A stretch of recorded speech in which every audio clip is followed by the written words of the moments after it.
The story begins. The heroine of the anime is named Hina. She is sitting and sewing her stuffed bear. Her mother asks why Hina still hasn't unpacked her belongings. Since she is now a high school student, her mother wants her to be more independent. Her mom tells Hina to go out and buy some trash bags. Hina agrees and heads outside to buy them. When she steps outside, she admits that the air feels very refreshing at the moment. Hina also drops by the Ashiya fish market, and she suddenly remembers her memories with her grandfather. At first, Hina was very worried about moving back to the countryside, but now she feels that her current life is very comfortable. Even though this place has a strong smell of seafood, Hina thinks that as long as she joins the handicraft club, she can simply enjoy her student life. Suddenly, a sea creature crawls onto Hina's hand. She can only scream loudly in fear. She admits that even though the sea is beautiful, it's full of scary creatures.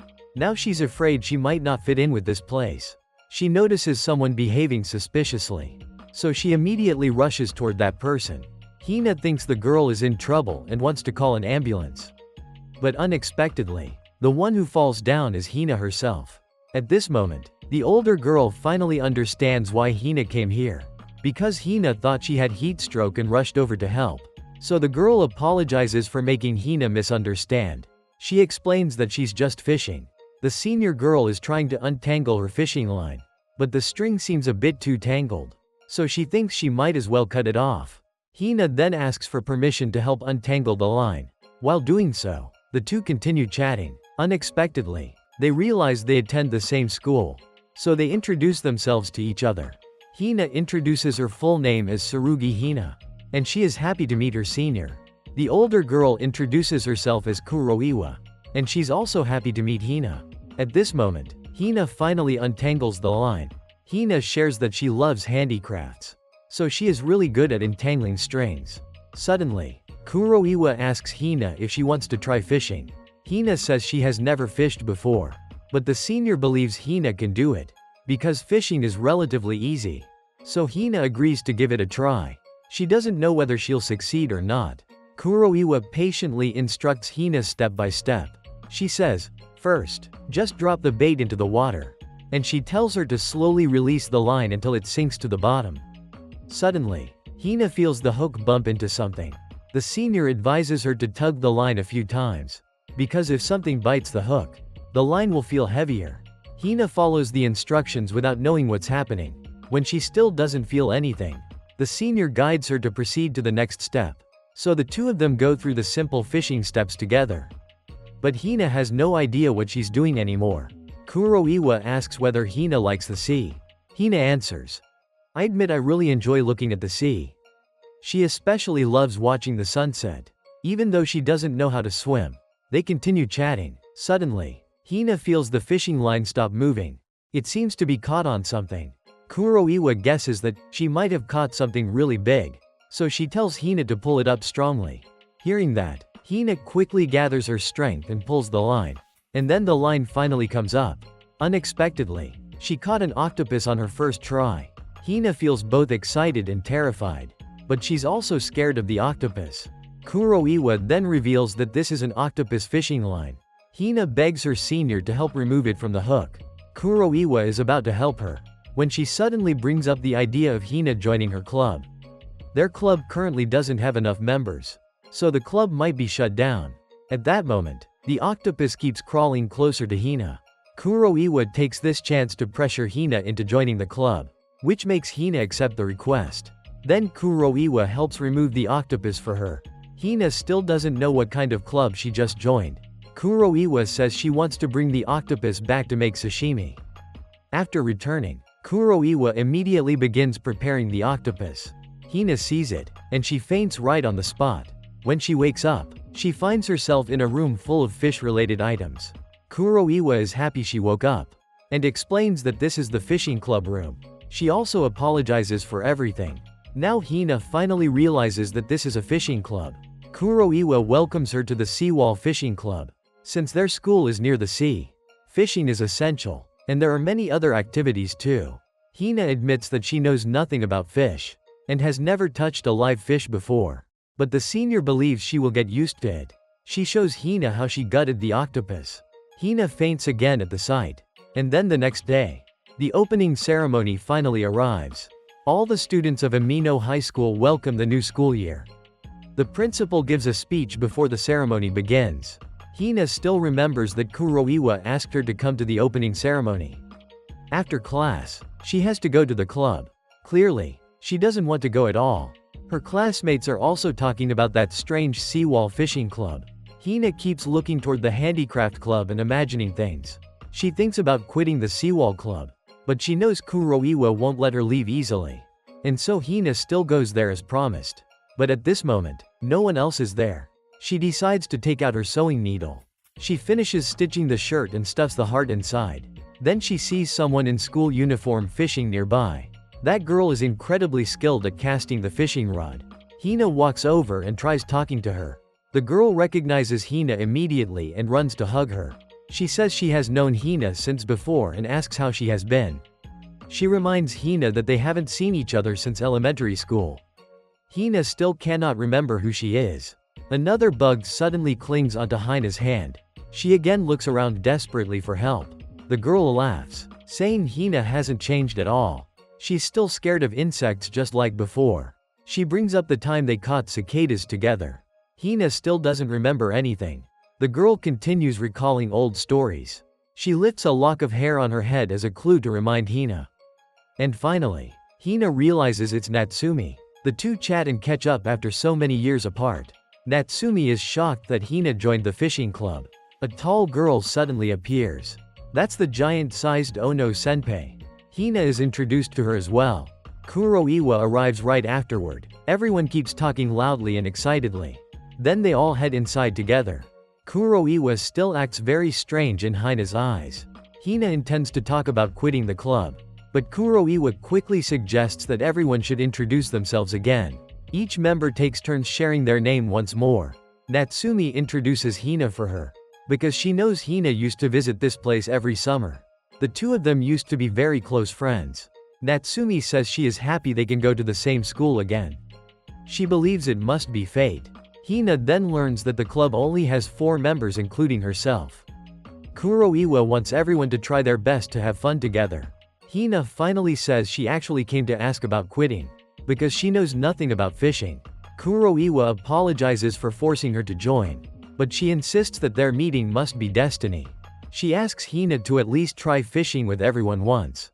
And so they all get ready to go fishing.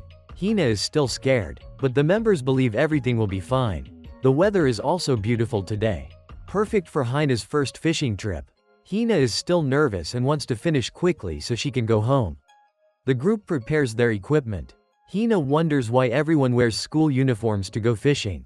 Natsumi prepares the bait. She says all they need is breadcrumbs and shrimp mixed with seawater. Hina admits it smells really fishy. Natsumi laughs and says city girls are hopeless. Kuroiwa asks Hina to look into the water. Hina spots a jellyfish. Underneath it, many fish are swimming. They are mackerel. When young, they taste great fried. The Seawall Fishing Club's motto is, "Catch and eat anything we catch." Hina is given a rod with many hooks attached. The first step is to add the bait. After that, she needs to adjust the rod. Hook her index finger around the line.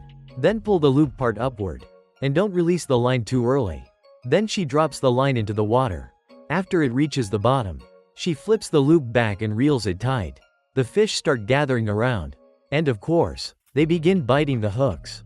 Hina pulls the line up and catches one fish. The whole group congratulates her.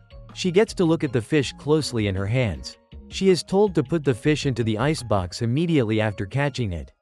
The group continues fishing. Kuroiwa prefers not to rush. So she hasn't started yet. Natsumi keeps teaching Hina. She says not to pull up too quickly after the first bite. At the same time, Ono pulls up a bunch of fish. Hina decides to try again herself. She holds the line tightly. This time, she catches 2 fish at once. Natsumi wants her to remove the fish from the hooks by herself. Hina tries it. After a while, she manages to do it. And the fishing continues. Hina becomes more confident and can now do everything on her own.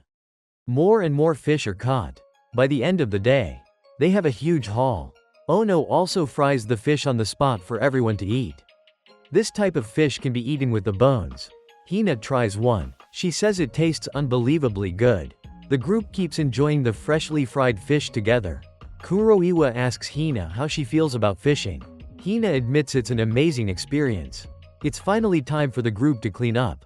The surprising part is that Hina asks for permission to officially join the club. Of course, everyone warmly welcomes Hina. Then they continue cleaning up before heading home.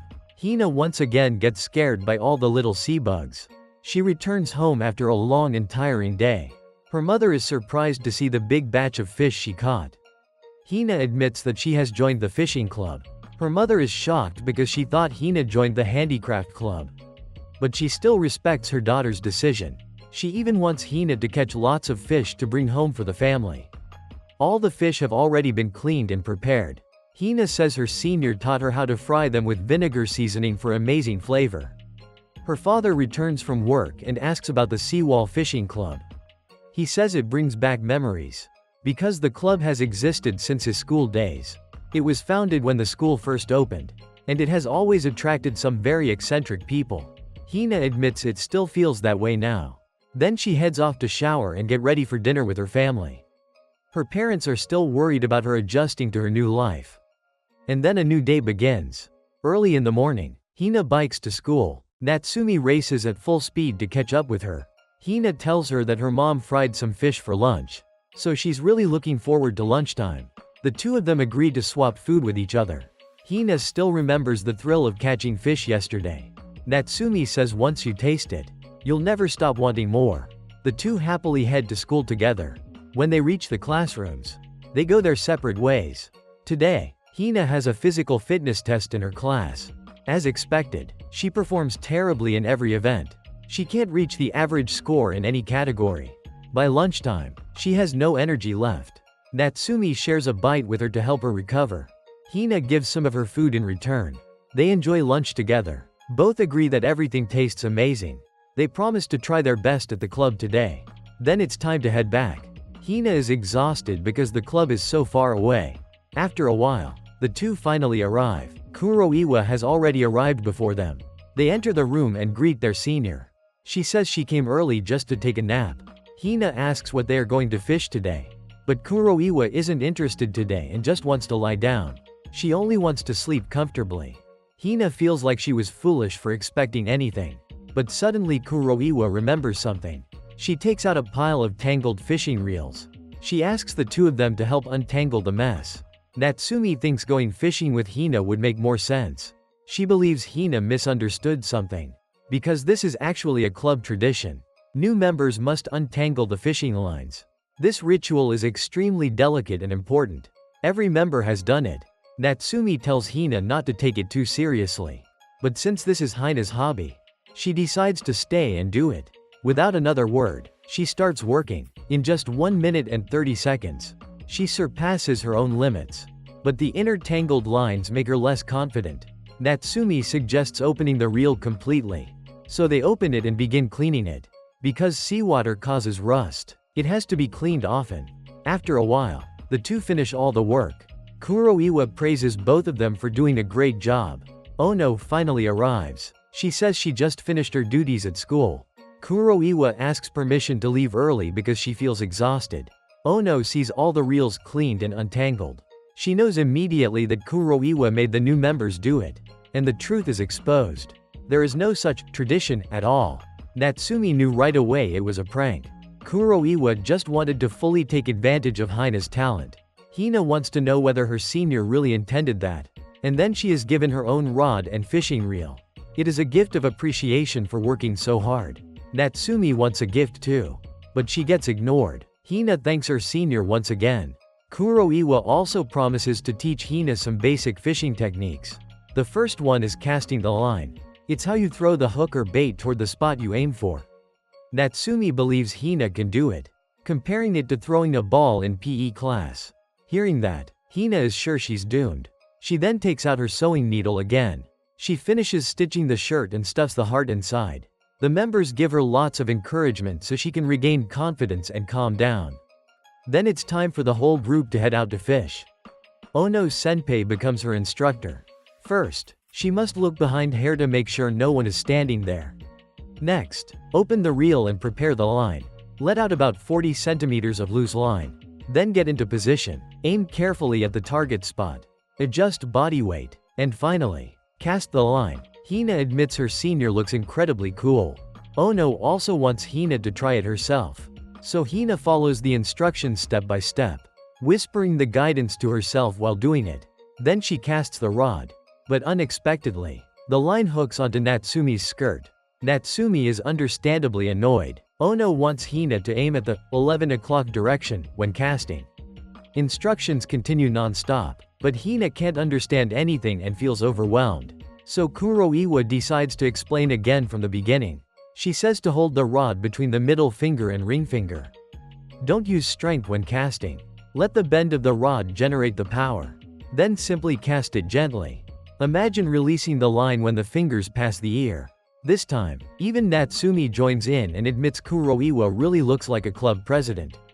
Hina tries again. Natsumi stands much farther away just to be safe. Hina casts again, but no matter what, Natsumi still gets hit. She keeps hiding, yet she still gets hooked over and over again. Natsumi feels like she's a magnet stuck to Hina. Hina becomes extremely disappointed in herself. So the group changes the teaching plan. Kuroiwa draws Natsumi's face on a buoy, then throws it into the sea. She believes this will help Hina aim better. Natsumi hides once more. This time, Hina casts while angrily shouting, "You idiot!" And surprisingly, she succeeds in casting correctly. Natsumi can't believe it actually worked. She refuses to lose to Hina. So she grabs a rod and starts fishing too. Natsumi is aiming at a big fish. Hina doesn't know what to do when a fish bites the hook.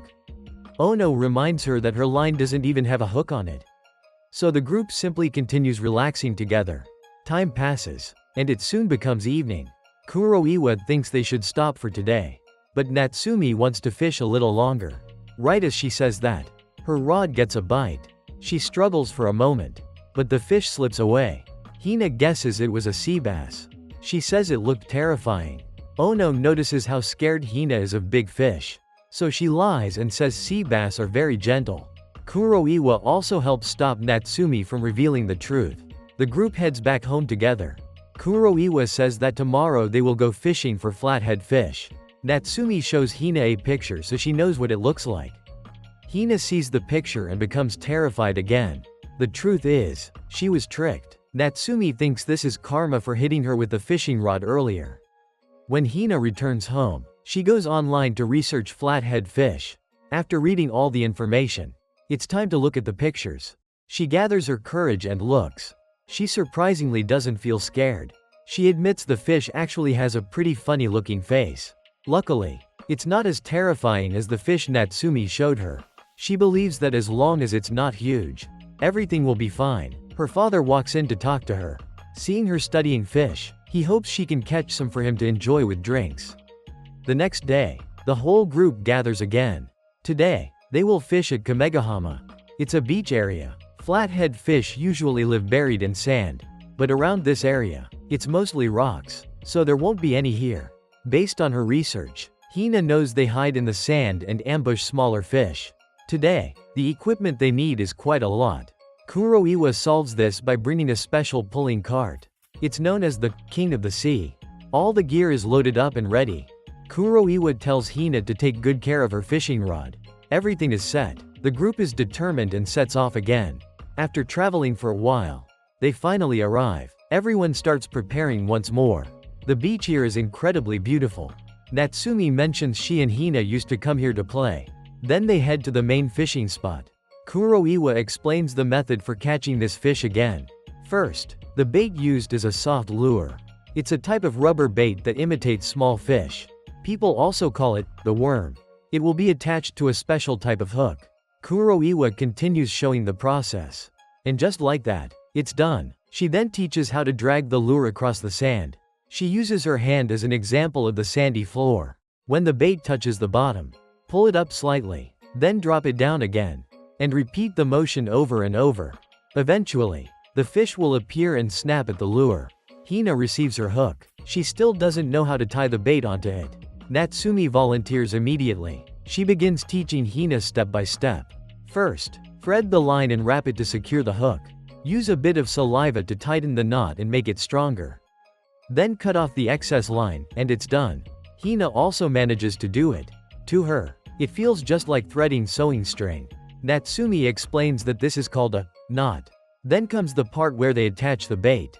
She continues guiding Hina. Simply replace the head of the soft lure with the hook.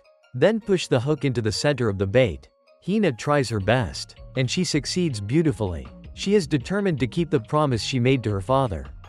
The group explains that flathead fish are very big, so catching just one is enough. Hearing that, Hina panics again. She doesn't have the courage to catch a giant fish. Natsumi comforts and encourages her. Then their fishing session begins. So far, Hina has only been catching trash. Kuroiwa hasn't caught anything either. Hina is haunted by the thought of a 60-centimeter fish.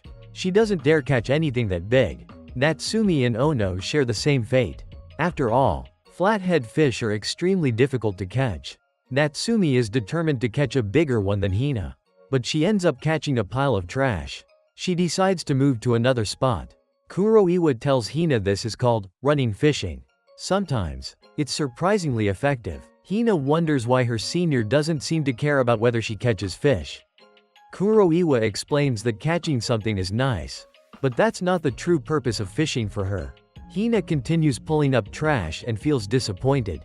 Kuroiwa says sometimes the fish can see through her. If the lure moves unnaturally, fish will know it's fake. But if the bait moves smoothly and naturally, the fish will believe it's real. Hina admits fish are incredibly smart. Then she decides to try again. She follows her senior's instructions, closes her eyes and imagines the movement. She can feel her hook moving beneath the water. She admits it's amazing to sense what's happening underwater. She continues relaxing while trying to move the lure naturally.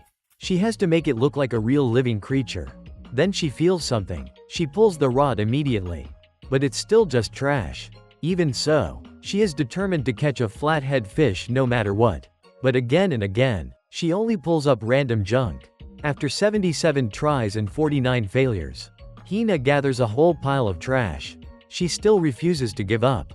This time, something bites the line. She assumes it's just trash again.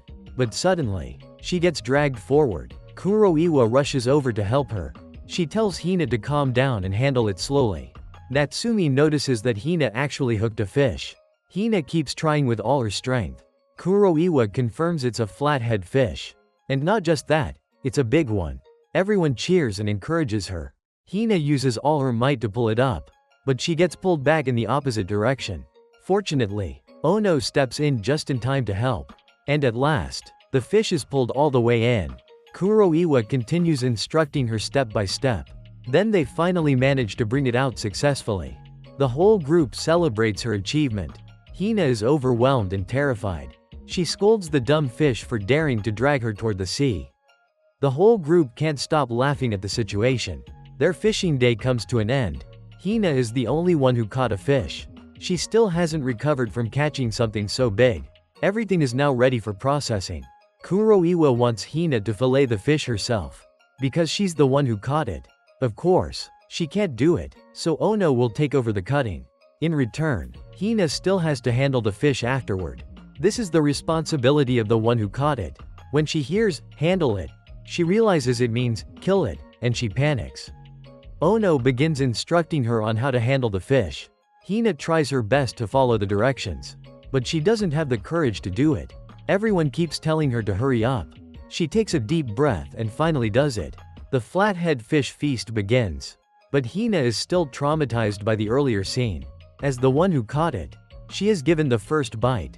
She tastes the meat. One bite feels like tasting the finest flavor in the world. Kuroiwa tells her next time she has to learn to cook it herself. Hina reflects on the responsibility of catching a fish. She is given the special dish reserved for the one who caught it, and that special dish is the fish head. When she sees it, she freezes in horror. The next day, the group meets up to go shopping together. They travel by train. The two seniors are late because they went to buy oranges. Everyone enjoys eating the oranges while riding the train. Soon, they arrive at Yamanora station. The reason for today's shopping trip is because, after yesterday's meal, Kuroiwa realized Hina doesn't own any proper equipment for fishing trips. So the group decided they would take her shopping. They chatter happily on the train. The members know Hina brought a lot of money today, so they tease her about going out to eat after buying everything. After a while, they reach the store. Hina is stunned by everything inside. This store is like heaven for fishing lovers. It's the biggest fishing store in the region. Natsumi finds the fishing clothing section. Hina excitedly hopes to find something cute to wear. But the result is, nothing looks cute at all. Ono realizes Hina misunderstood. The clothes in this section are men's clothes. Natsumi apologizes because she read the sign wrong. They go upstairs, and Hina starts drooling with excitement. Because all the clothes here are super adorable. Natsumi also tries on some clothes for herself. Ono chooses a few outfits that fit her large body frame. Hina and Natsumi wonder whether anything will actually fit their giant senior. Hina then continues picking hats. Kuroiwa has already chosen one and believes Hina will love it. Hina keeps searching for a jacket that suits her. But she realizes everything here is extremely expensive. For now, only the hat fits her budget. Hina keeps looking around. Then she finds a discounted jacket section. She manages to find a jacket she really likes. The price also fits her budget. But if she buys it, she won't have enough money to buy the hat. Natsumi advises her to buy the jacket first, because she won't get another chance to catch such a good sale. Hina agrees with her friend. The group heads back after finishing their shopping. Hina promises to wear the new jacket to the club tomorrow. Natsumi also buys something for herself. Then everyone returns home together by train. Suddenly, Natsumi gives Hina a present. Inside the bag is the hat she couldn't afford earlier. It's a gift from the two seniors and Natsumi. Hina feels embarrassed receiving such kindness. But they all say it's nothing big. She thanks them sincerely, deeply touched by the gift. The group continues chatting happily together. Natsumi gets teased by the two seniors for her idea. The next day, Hina puts on her new outfit and heads to the club. Today, the group will go squid fishing. In spring, squids move into shallow areas to lay eggs on seaweed. So this is the perfect chance to enjoy fresh squid dishes, especially freshly caught squid sashimi. After hearing that, Hina really wants to catch some. The first step is preparing the bait. Squid bait is shaped like a shrimp. This type of lure is called EGI. Hina admits it's colorful and adorable. Next is attaching the lure to the rod. Squid fishing uses PE line. After that, another line is tied to the rod tip. The two lines have different elasticity levels, which helps control the EGI better. It also reduces the chance of the line breaking when caught on rocks. Natsumi ties the knot again. Hina wants to try doing it herself. Kuroiwa praises her, saying her knot is even better than Natsumi's. Now they only need to attach the EGI, and it's done. Ono finally arrives. Then the whole group heads out together. They chill and sing songs along the way. After a while, they reach the fishing spot. Natsumi begins teaching Hina how to fish for squid. Hina can't resist teasing her a little. Then they begin. First, swing the rod however you like. Then wait for the EGI to sink a little. After a moment, the EGI touches the bottom. Then jerk the line upward twice to get the squid's attention. After that, let it sink again. Repeat the process over and over.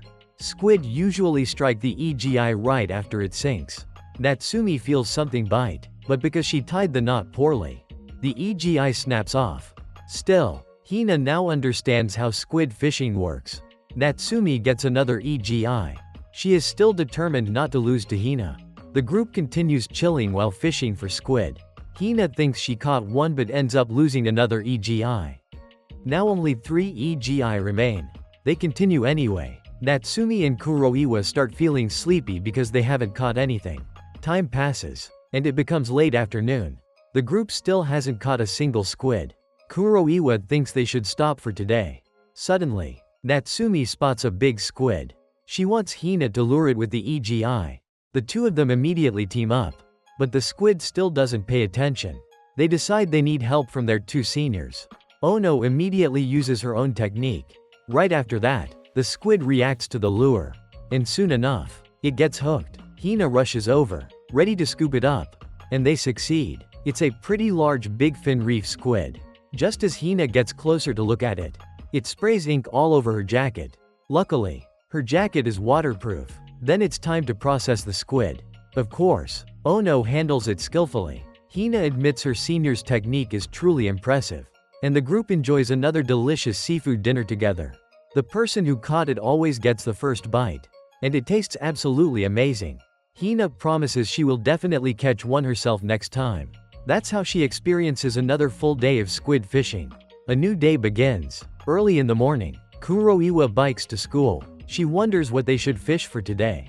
Then she realizes it's the perfect moment. The tide is extremely low. This is the ideal opportunity. Hina arrives at the club wearing her new outfit. The squid ink on her jacket has already been cleaned. All thanks to Natsumi and Ono's help. Her seniors explain that salt can easily dissolve squid melanin. Hina asks about Natsumi's uniform. Natsumi quickly changes into her club outfit. Hina admits it looks great on her. She then wonders why the group always wears school uniforms when fishing. Natsumi thinks for a moment and agrees it's strange. She turns to ask Ono. Ono explains it's an old rule. Members of the Seawall Fishing Club must wear school or PE uniforms. But they can add jackets on top. Kuroiwa arrives shortly after. She notices Hina is very excited today. Hina still doesn't know what they're going to do. When they arrive, she's shocked. She never expected the place to look like this. Kuroiwa explains this tidal flat is known only by locals, which means the group can dig for clams as much as they like. Normally, entering this place requires a fee per person, or payment based on how many clams are collected. Because of that, the club won't be fishing today. Kuroiwa tells her there are plenty of activities to enjoy at the seaside. Japanese clams are extremely delicious, steamed with sake or grilled with butter. Hina is disappointed that they won't be fishing, and that she wore her PE uniform for nothing. Natsumi says it's fun anyway and wants them to start right away. Hina refuses to touch the mud. She's scared something might be hiding underneath. Natsumi says it's fine, and even more comfortable than it looks. Hina refuses to joke around with her, but Natsumi refuses to let her off so easily. She continues teasing and scaring Hina. Kuroiwa begins digging for clams, and immediately finds a few. Ono feels like the moment is perfect. Kuroiwa agrees they won't find two more energetic members than these two. The chaotic teasing continues, but while messing around, the two girls forget they've walked into the deep mud area. Hina thinks Natsumi deserves it. She tries to walk away but gets stuck too. Neither of them can pull their legs out. They panic and blame each other non-stop. Natsumi slips and falls, but she tries to grab onto Hina. The two continue struggling in the mud. The seniors knew this would happen. Both girls call for help. Kuroiwa immediately refuses, saying it serves them right for not listening. She wants Ono to continue digging calmly. Ono even reminds them that last year someone got stuck until the tide came in, and a helicopter had to rescue them. If not, they could have died for sure. Natsumi still can't lift herself out. She even pulls down Hina's pants while trying. And then, of course, both of them fall into the mud together. Hina admits the sky looks incredibly blue.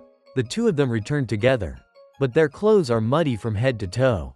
They used all their strength to escape that muddy pit. Hina has now learned how dangerous tidal flats can be. She also feels her feet sinking into the cold mud. At first, it felt disgusting, but now she actually enjoys it. She senses something beneath her foot. When she picks it up, it's a hard-shelled Asian clam. It's an extremely rare one. Her senior says she's very lucky and clearly has talent. Natsumi thinks this will be her unforgettable muddy memory. The two begin teasing and playing around again. And so their clam digging day comes to an end. The clams are soaked overnight to expel all the sand. Without that step, they're impossible to eat. The group prepares to enjoy the clams together.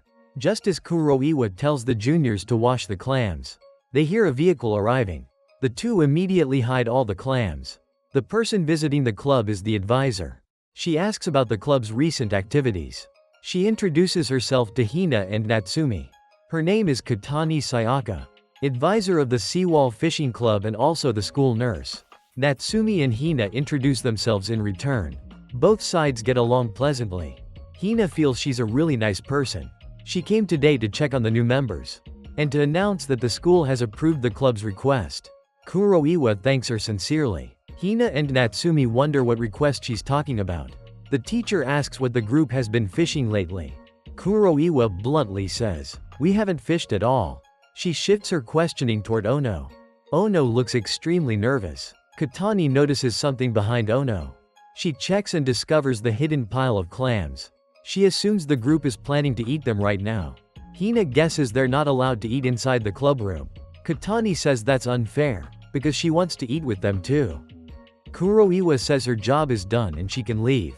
But Hina and Natsumi invite the teacher to stay for the meal.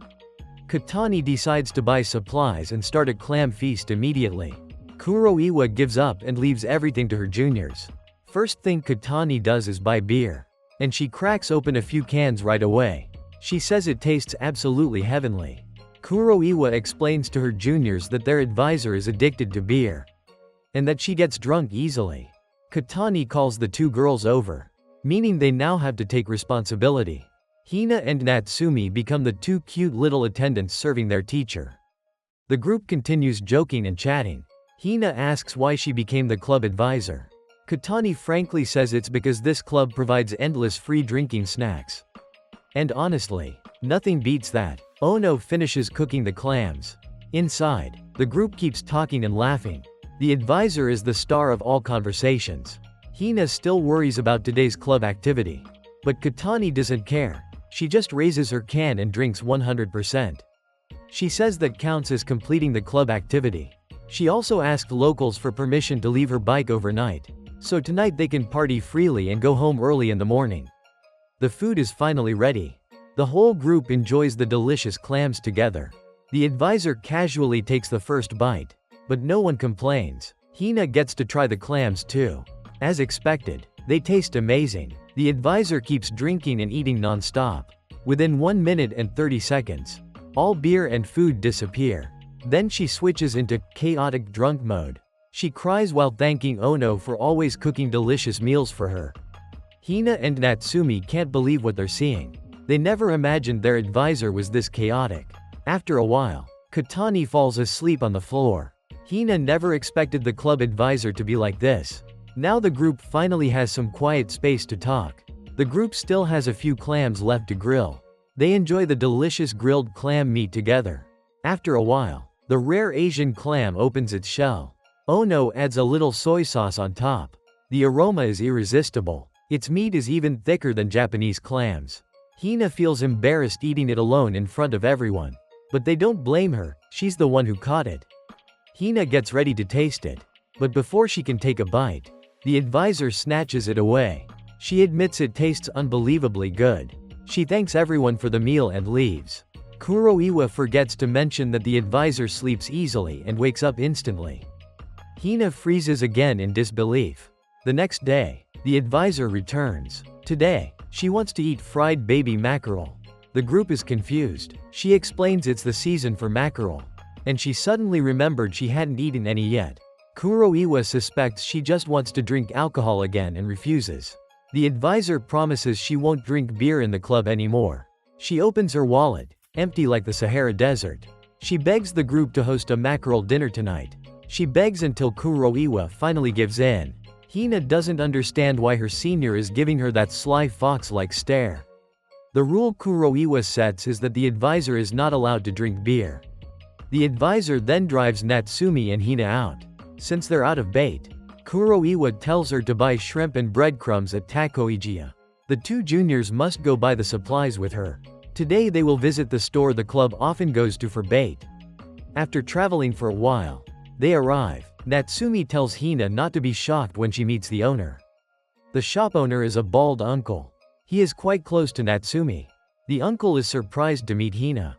She introduces herself politely. The uncle introduces himself as a Kai. He is very happy to meet Hina. He is ready to teach her everything about fishing. She thinks he looks like an octopus. The uncle even asks Hina to touch his bald head, saying the hair might grow back if someone blesses it. The two finish buying the bait. They say goodbye to the uncle and return. When they arrive at the club, Kuroiwa and Ono have prepared everything. Then they head out to the fishing spot. The weather is perfect for fishing today. Hina and Natsumi believe they will catch plenty of fish. The group begins preparing the fishing lines. Today's setup is different from before. The bait basket will be placed at the bottom. Then it's time to cast the lines. The bait begins to dissolve and spread out. Hina immediately catches 2 fish at once. The group continues catching fish non-stop. The advisor is delighted seeing the club so active. And just like that, the day ends. In less than 2 hours, they've caught a good amount. Everyone is hungry. Kuroiwa wants to teach Hina how to prepare fish today. She wants Hina to try it since Ono did it last time. Hina now remembers that scary look Kuroiwa gave her back then. Kuroiwa says the more she touches fish, the more she'll get used to it. Then she'll be able to fillet flathead fish too. She must overcome her fear. With enough skill, just like Ono, she can handle everything from A to Z. She'll become a capable wife someday. Unlike someone here who's completely useless, she adds. The advisor freezes in embarrassment after hearing that. Hina becomes determined to do everything properly. Ono once again starts guiding Hina through the steps. First, squeeze the gills with your fingers. Then pull downward toward the belly. And that completes the first step. Next, use your finger to cut open the belly and rinse it clean. That's how to prepare small fish. Hina turns into a statue after watching it happen. She lies, saying her mom asked her to buy groceries so she must go home immediately. Kuroiwa and Natsumi instantly see through her excuse. And Hina begins the process of cleaning the fish. The moment she touches the gills, Hina screams. She tries, but she still can't bring herself to do it. Natsumi decides to help her. Hina wants to take things slowly, but Natsumi wants to finish quickly and neatly. The advisor watches from the side, unable to help at all. The whole group continues working together to get it done. Hina begins talking to the members while working. She imagines the small fish as a stuffed toy. She pretends she's removing the stuffing instead of the guts. And just like that, she's able to clean the fish without fear. Everyone agrees she's surprisingly skillful. Natsumi notices she's doing it completely unconsciously. After a moment, someone calls her name and she snaps back to reality. She's shocked to realize she has already cleaned so many fish. Then they remind her her hands are extremely dirty. She freezes in fear once again. The next day, Hina's mother cleans out the storage room and discovers a large collection of fishing gear. She thinks they must belong to Hina's grandfather, since he used to love fishing. All the equipment can still be used for the club. Some items Hina doesn't even know how to use yet. Her mom suddenly asks her to catch mackerel for the family, because her parents absolutely love fried baby mackerel. Her father overhears their conversation. He's exhausted after working through the entire Golden Week. Hina proudly shows off her fishing and fish cleaning achievements. Both parents are proud of her, and they look forward to eating the fish she brings home. Hina picks some random gear of her grandfather's and sets out. She asks for some money to buy bait and leaves immediately. She arrives at Akai's shop. The uncle still remembers her. She asks him about bait for mackerel. He helps her right away. He also wishes her good luck in catching plenty of fish. She gathers all her strength and carries the equipment to the fishing spot. Many people are there fishing for mackerel as well.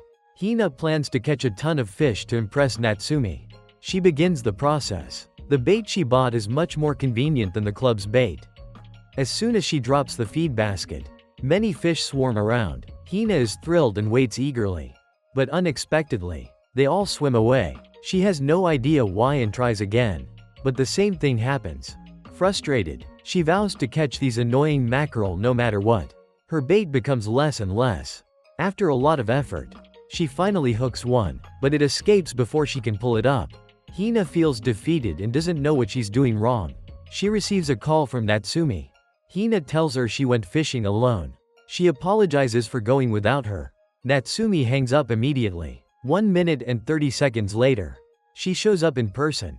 Hina says she only wanted to surprise her. Natsumi checks Hina's hook and finds it's size 7 or 8. Confirming it's a size 7. She explains it's too big and won't fit the fish's mouth.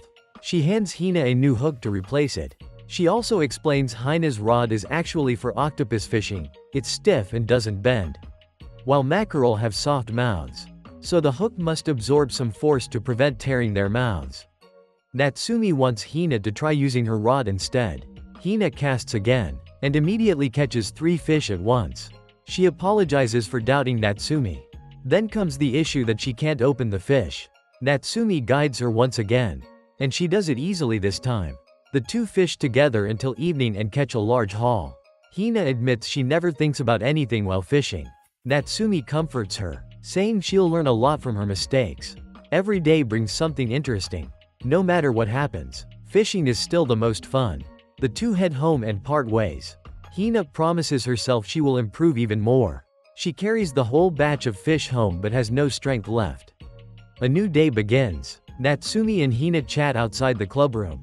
Ono arrives as well. Meanwhile, Kuroiwa is still passed out asleep. Hina has something she wants to ask her seniors. She brings out a fishing hook she found among her grandfather's old fishing tools. Ono explains it's a burikori hook used for rock fishing. It's for catching fish that hide between gaps in seawall blocks, rocky cracks, or coral reefs. Fishing in these places is called burikori, or crevice fishing. Hearing that, Hina thinks it sounds really fun. Ono says her first fishing experience was also rock fishing. You never know which crack has fish. So dropping your hook into a chosen crevice feels exciting. If a fish bites, you must pull it up immediately. Otherwise the fish will drag the line into the rocks and you'll have no choice but to cut the line. That's why rock fishing is so thrilling. After listening to the explanation, both Natsumi and Hina are fascinated.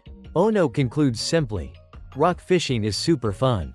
Kuroiwa finally wakes up and overhears the topic. She suddenly craves miso soup made with rockfish. And so they decide today's mission is rock fishing. Everyone agrees and heads out. They arrive at the rocky fishing spot. As expected, there are stones everywhere. Ono explains the rockfish hide beneath these cracks. Whether the tide is low or high, as long as there is water, the fish will be there. They also exist on the opposite seawall. Natsumi says Hina isn't experienced enough to fish on that side, because fishing over there requires running and jumping across giant concrete blocks. If you fall, you could be seriously injured. Worst case, you could drown. Hearing this, Hina freezes in fear. That's why Ono thinks fishing on this side is safest. She also wants Hina to wear a life jacket just in case. Kuroiwa laughs because this scene feels nostalgic. She tries to bring up Ono's childhood memory. And Ono immediately becomes furious. Kuroiwa panics and changes the subject instantly. She suggests Natsumi should wear a life jacket too. But Natsumi proudly claims she's a great swimmer and doesn't need one. Kuroiwa warns that people who say that usually drown first. She reminds them to never underestimate the sea. Hina becomes worried for her friend. She admires how cautious her senior always is. Their hook preparation is now complete. The special shape prevents the weight and hook from getting stuck in rocks. It allows the lure to slide through cracks smoothly. Hina asks what bait they will use. Ono says worms work best.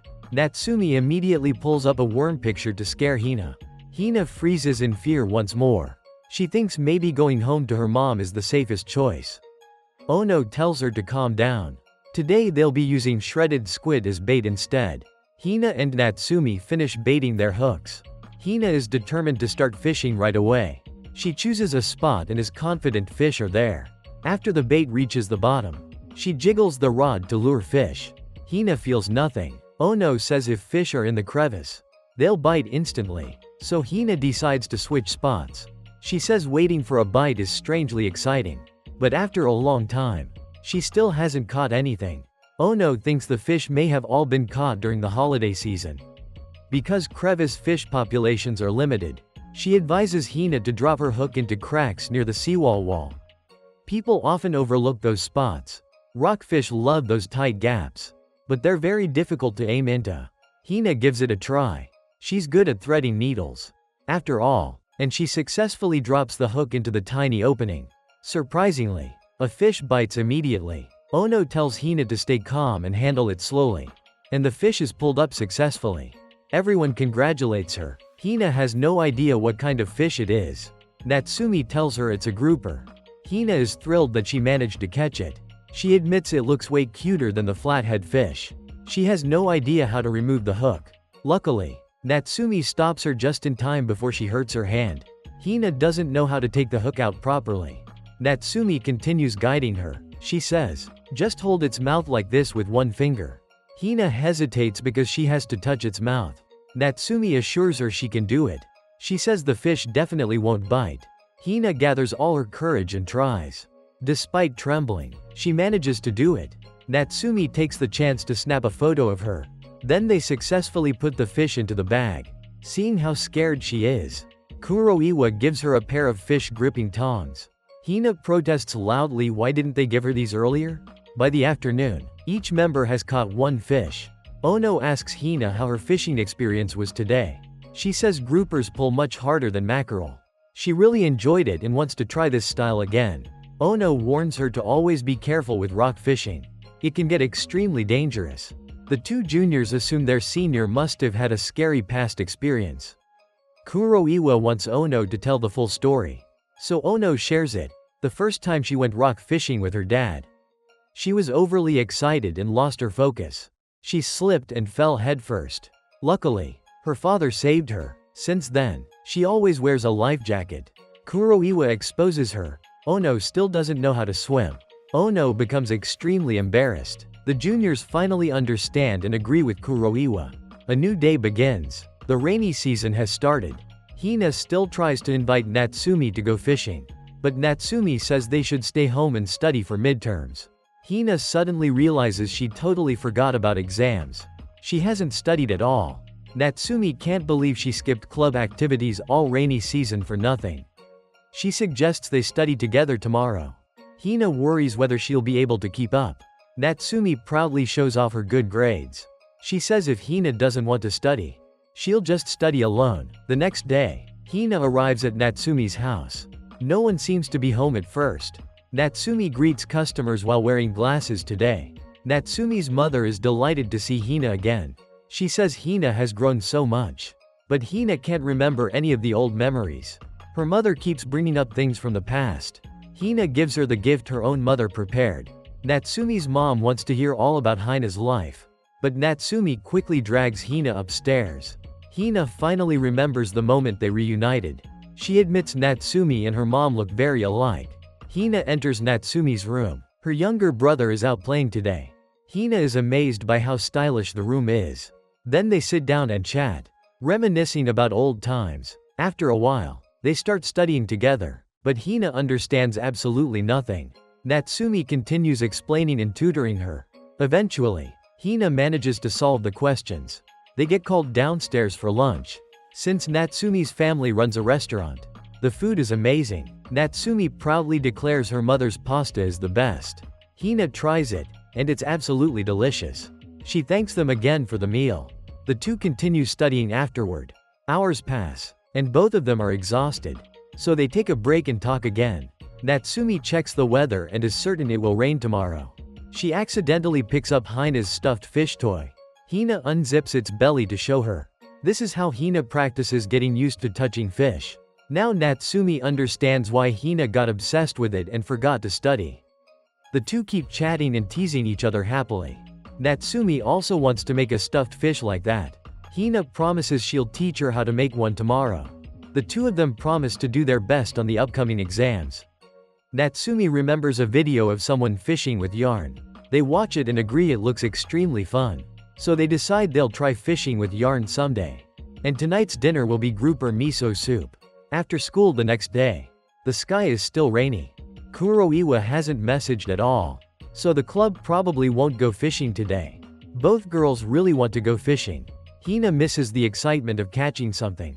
They keep chatting and joking around. Hina wishes their club had an indoor room at school. Natsumi calls her silly. Fishing obviously has to be done at the sea. Suddenly, Kuroiwa appears and says there is a room. Ono is also there, but the two girls didn't notice. Kuroiwa says the room even has a sofa, a bed, and a refrigerator, and they're on their way there right now. The juniors are confused. The group arrives at the nurse's office to meet the advisor.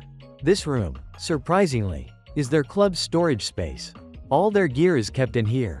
Hina is absolutely delighted. The advisor asks the girls to keep things tidy. She only allows this because she cares about them. The group explains they were just joking around. Kuroiwa announces that today they'll go freshwater shrimp fishing. Hina and Natsumi cheer. They finally get to fish again. Hina wonders what freshwater shrimp even look like. Natsumi explains. They have long claws and live in brackish water. When coated in dry batter and fried, they taste insanely good. The advisor also wants some shrimp, probably to boil and enjoy with beer at night. Hina notices the shrimp rod is cute and tiny. The freshwater shrimp fishing line is also ready. Ono begins teaching them how to attach the line to the rod. First, make 2 loops and tie them to the red tip of the rod. From top to bottom, the setup is a floating bobber, a mid-level bobber, a weight, a stopper, and finally the shrimp hook. Today's bait will be imitation crab sticks taken from the advisor's fridge, her snack for drinking tonight. She protests loudly because her food is being stolen. But the group prepares anyway and heads out.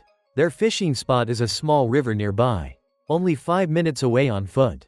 Ono reminds them about the fishing permit. So they stop at a convenience store to buy one. Permits can be bought per day, month, or year. In this area, a 1-day permit costs 500 yen. Unlike the sea, river fishing requires paying the local fishing association. They must also protect the shrimp population. The group continues walking while chatting and enjoying the scenery. Halfway there, it starts raining again. Luckily, they brought umbrellas. They'll fish under the bridge to stay dry. This is Hina's first time coming here. Under the bridge, they won't get wet at all. The water level isn't too low today. There are many hiding spots for shrimp. If you look closely, you can see them. Hina spots some immediately. She thinks she could just scoop them up with a net. Natsumi laughs, calling her naive. Fishing is about enjoying the process, not shortcuts. Besides, netting shrimp requires real technique. Kuroiwa loves this style of shrimp fishing. She's sure Hina hates losing and will get addicted to it. Hina is determined to fish to her heart's content after being stuck indoors for days. Kuroiwa reminds them not to forget about the advisor.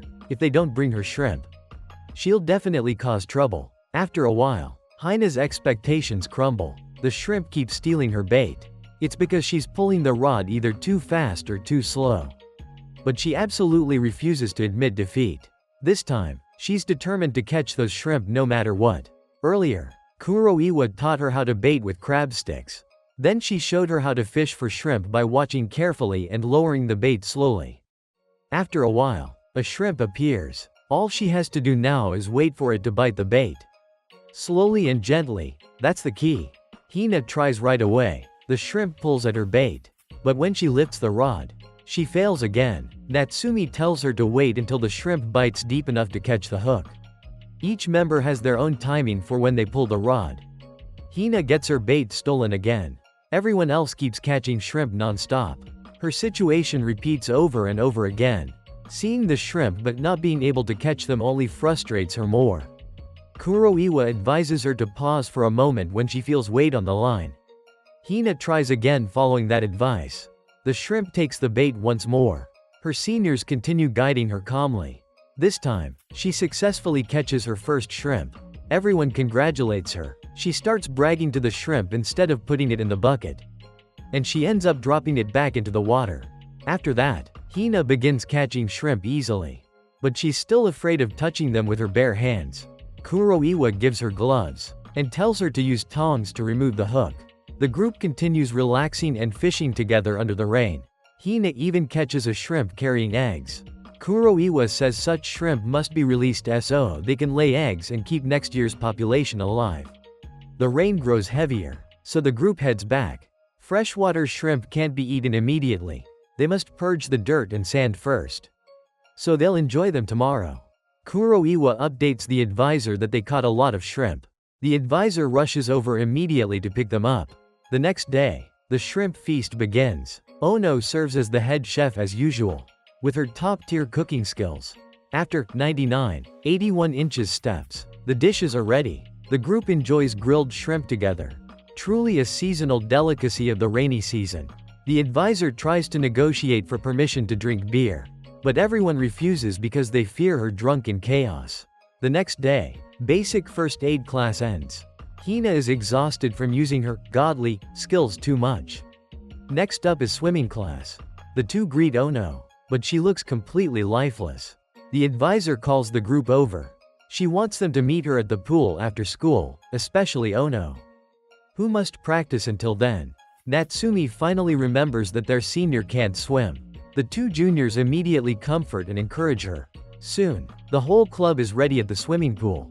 First comes warm-up exercises. Because the fishing club is prone to water-related accidents, these annual swimming lessons are necessary to prevent them. The two freshmen and Ono must pay extra attention. The advisor boasts about her college achievements and certifications.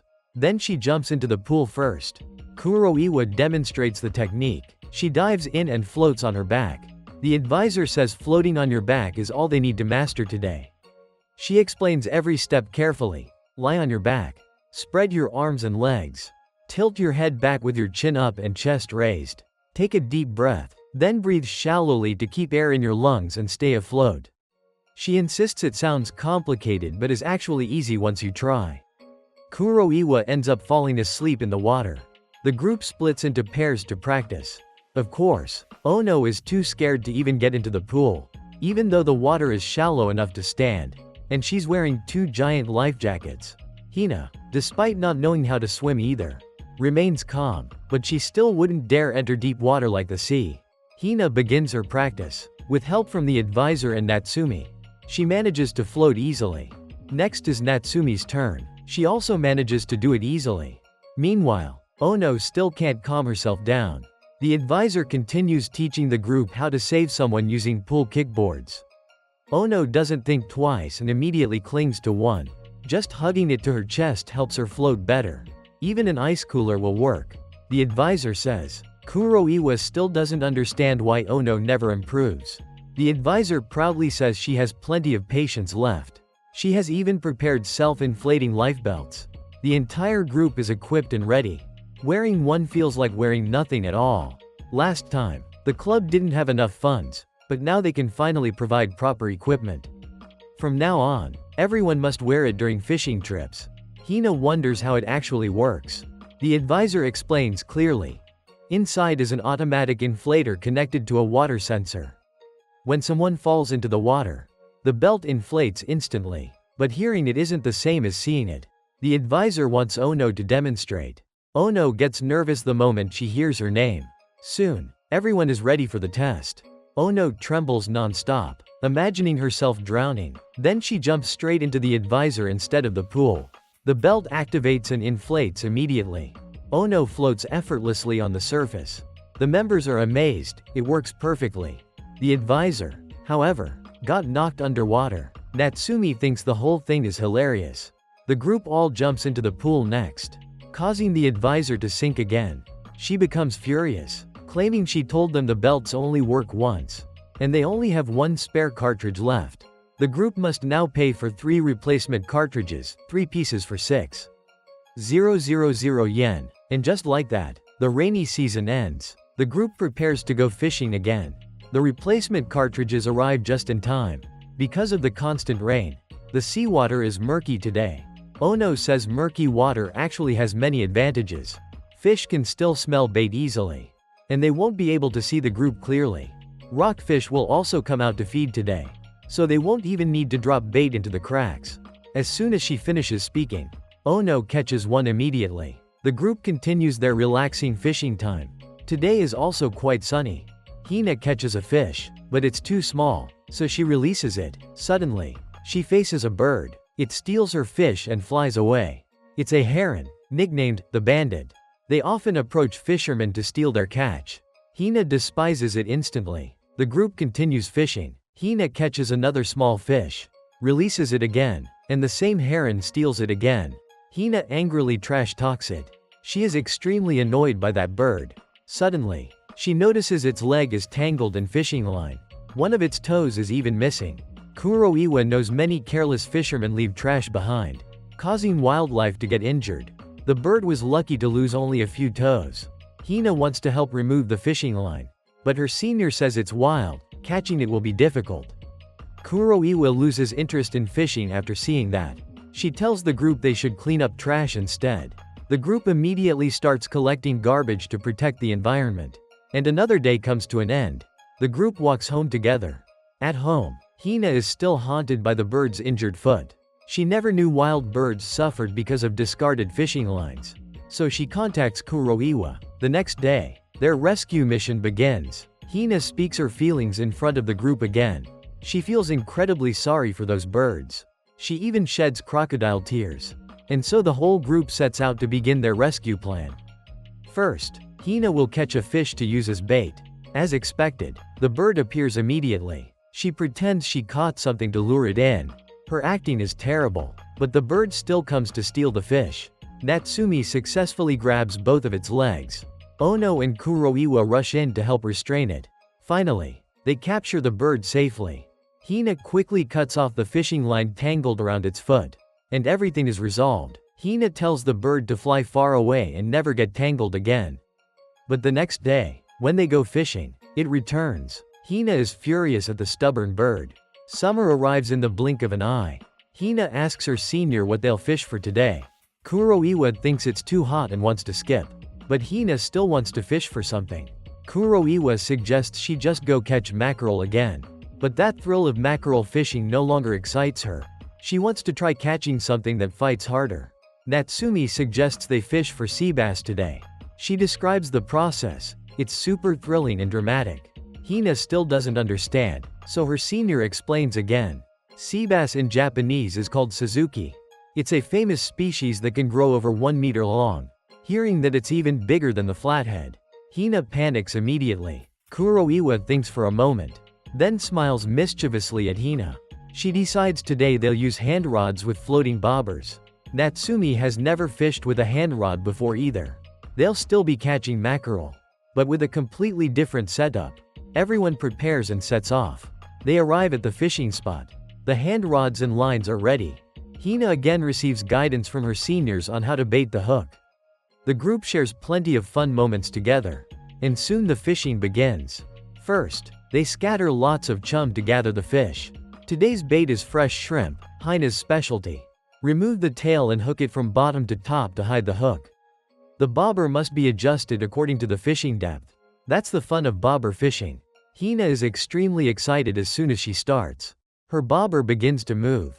Her senior says it's mackerel nibbling, but she must wait until the bobber is fully pulled underwater to reel it in. Hina lifts the rod exactly as instructed, but she instantly feels this is not a mackerel. Her rod is bending completely. Kuroiwa encourages her to stay calm and handle it slowly.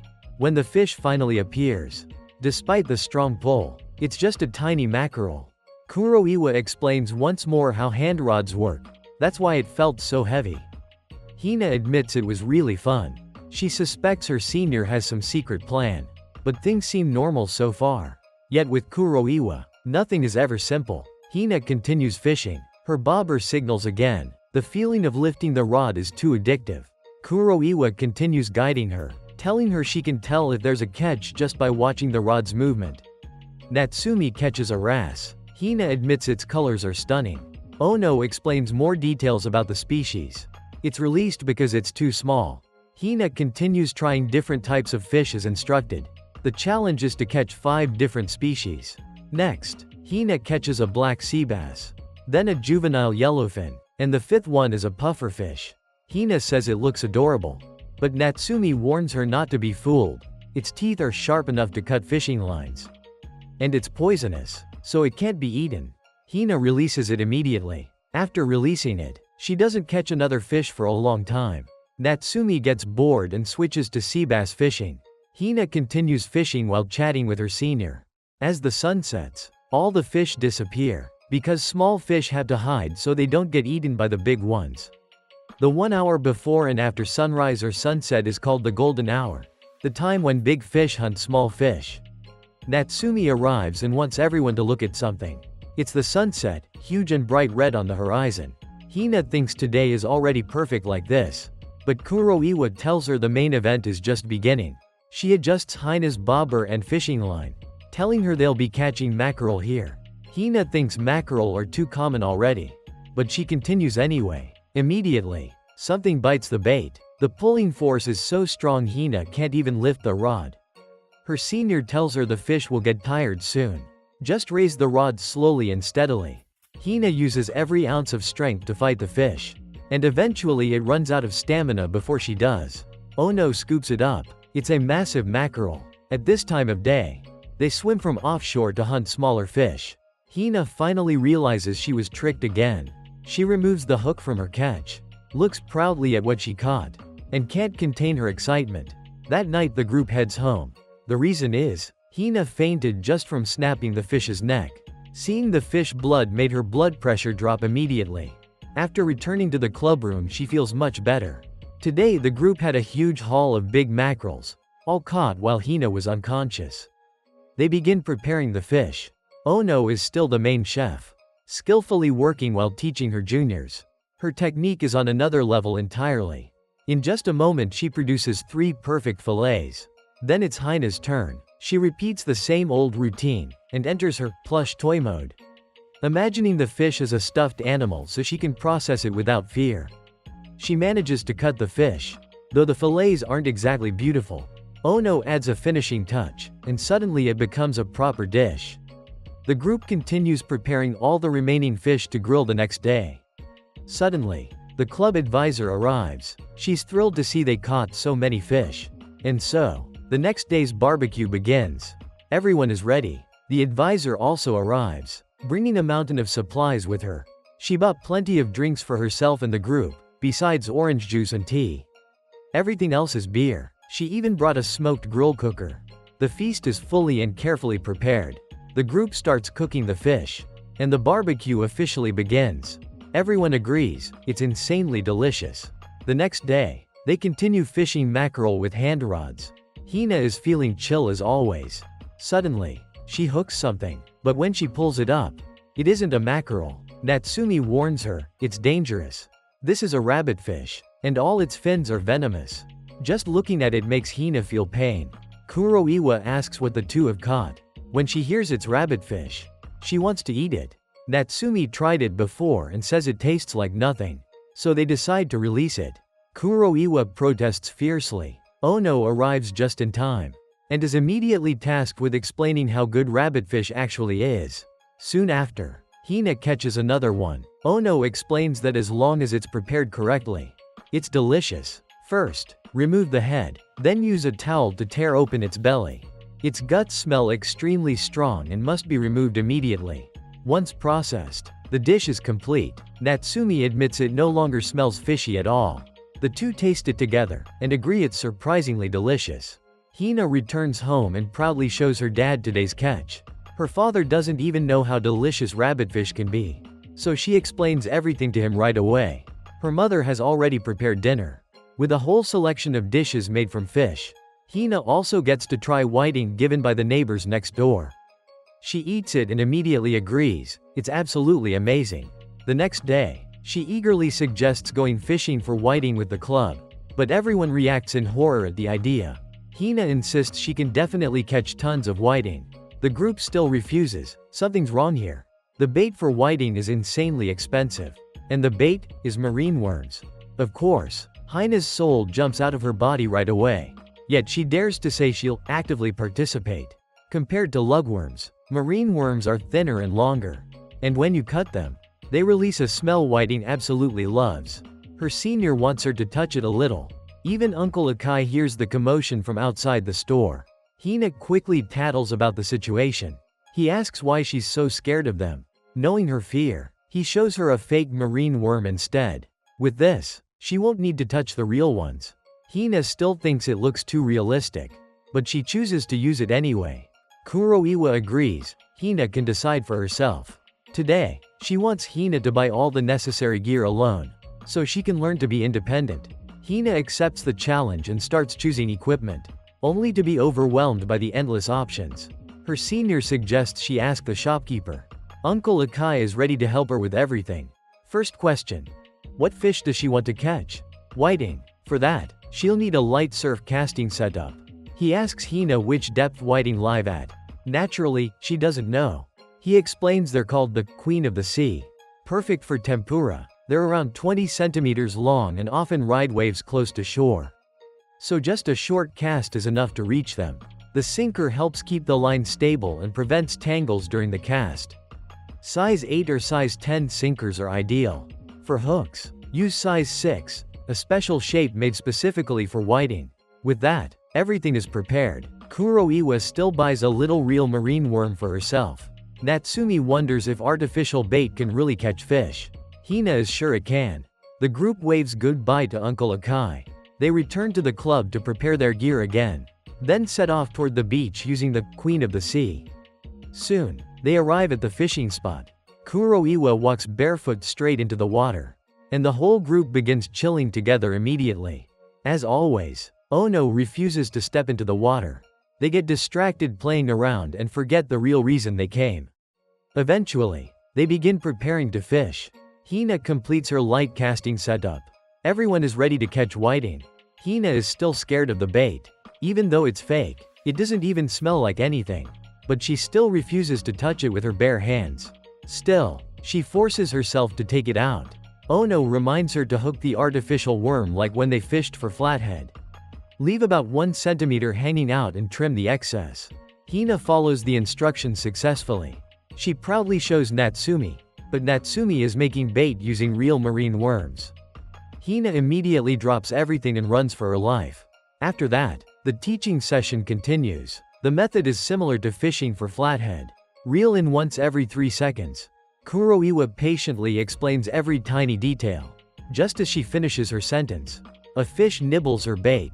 It's only pecking, she needs to slacken the line a bit and wait. Around 30 seconds to a minute. And then, it's time to pull it up. And so the process of fishing for Salago began.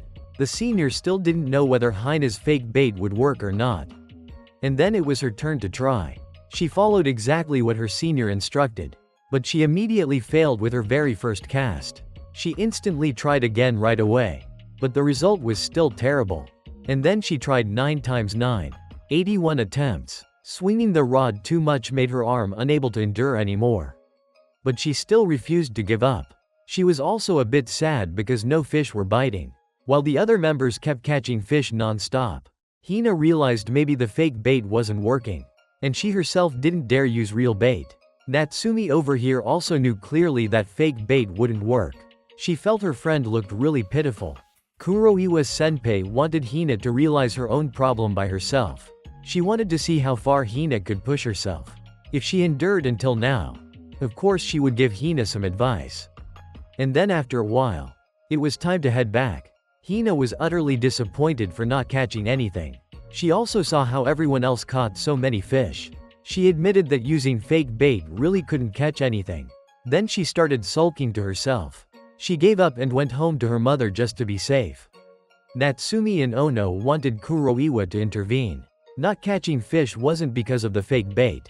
The method the senior taught was meant for real bait. The senior wanted Hina to find her own way to fish with fake bait. Tomorrow the whole group would try fishing again. And everyone would use fake bait together. That night at home she researched a lot of information online. And she learned many things. She decided that tomorrow she absolutely had to catch Salago. After school the next day, Hina excitedly rushed to the club immediately. She even scolded the members for being late. She had prepared everything needed for fishing. She was confident she would catch lots of Salago today. When they reached the fishing spot she explained to everyone again.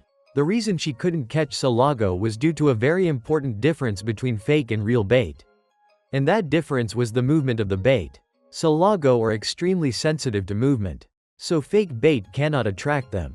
Therefore today they needed to extend the length of the fake bait. And also keep pulling the rod constantly to attract fish. The members cheered for her idea. Kuroiwa senpai noticed that the packaging actually explained all of this clearly. The whole group wanted the first catch to be Hina's. Everyone watched her fish. Hina followed the method she came up with. And a fish actually bit her bait. She kept making the bait move. She was thrilled because fish kept coming to nibble. Having this happen on her first attempt made her really confident. The fish continued to eat her bait. But the results were still 0 catches. Again and again she kept failing completely. The members were still watching. Natsumi got bored and went to play with a dog. Hina moved to another fishing spot. Natsumi finished playing yet nothing had changed. Hina didn't understand why the people in the videos did it so easily. Natsumi invited her friend to drink barley tea. She was worried Hina might get heat stroke. Hina said that whenever she fishes, she forgets about time completely. The two of them talked about not being able to catch fish. Hina said she followed online videos but still couldn't do it.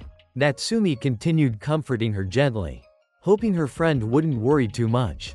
Suddenly Hina realized something was wrong. She had been blindly copying instead of thinking for herself. She continued reflecting on it. Clearly in the videos those Salago were all big ones. So she asked Natsumi and learned that yesterday the fish were around 15 centimeters long. She thought maybe her bait was too long.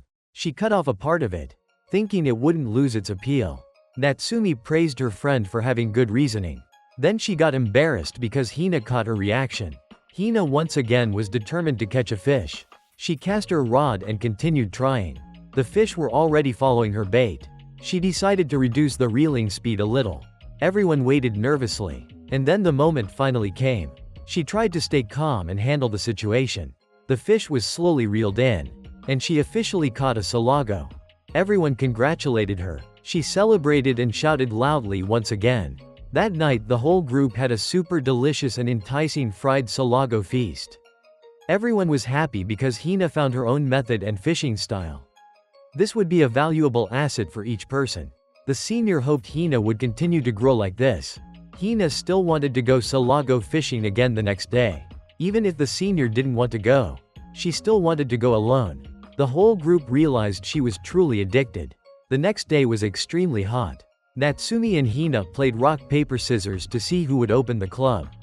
Of course Hina lost miserably. Natsumi went to get barley tea for her. Ono's senpai also arrived, and the group brewed tea together. Since there were too many bottles, Hina thought they should label each person's name. Ono noticed the two of them had a matching pair of plush toys. Back then, after the exams ended, Natsumi had visited Hina's house. Hina's mother was also very happy to see her again. She even entrusted Hina to Natsumi. Hina's mother also exposed many of her embarrassing stories. The two of them then hung out in Hina's room. Natsumi was surprised that her friend's room was full of plush toys. After that, Hina taught her how to make a fish-shaped plushie. The two of them focused intensely on making it together. After a while, they finished. Natsumi gave her fish plushie to Hina. Hina knew it was meant to exchange for her own fish plushie.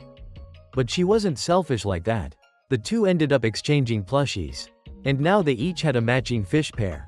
After hearing the story, Ono also wanted to try making one. Hina immediately brought out the supplies for her senior to try. All three chilled and crafted together. After a while Kuroiwa senpai arrived. She also saw the group making plush toys. She found it very interesting, and admitted everything looked very detailed. But she didn't want to make one herself. She asked Hina to make her an octopus plushie instead. And just like that, Hina finished it in no time. Natsumi asked if her friend, who seemed so happy sewing, still wanted to join the handicraft club. But Hina was already determined to stay in the fishing club. Clearly sewing was fun too. But no place could compare to this one. She said that back then she also tried the handicraft club. But that place was full of boys. She couldn't understand why it was like that. So she quit immediately. And thus the day came to an end. The whole group happily went home together. Everyone promised that tomorrow they would catch lots of fish. The next day the advisor was jealous of the group's plush toys. Hina was also ready to make her one. She thought so hard about what plushie she wanted that everyone couldn't believe it. They were completely speechless because of her. Today's video ends here. Thank you for watching my video. Remember to like and follow my channel. And wait for the next parts. Love you all forever.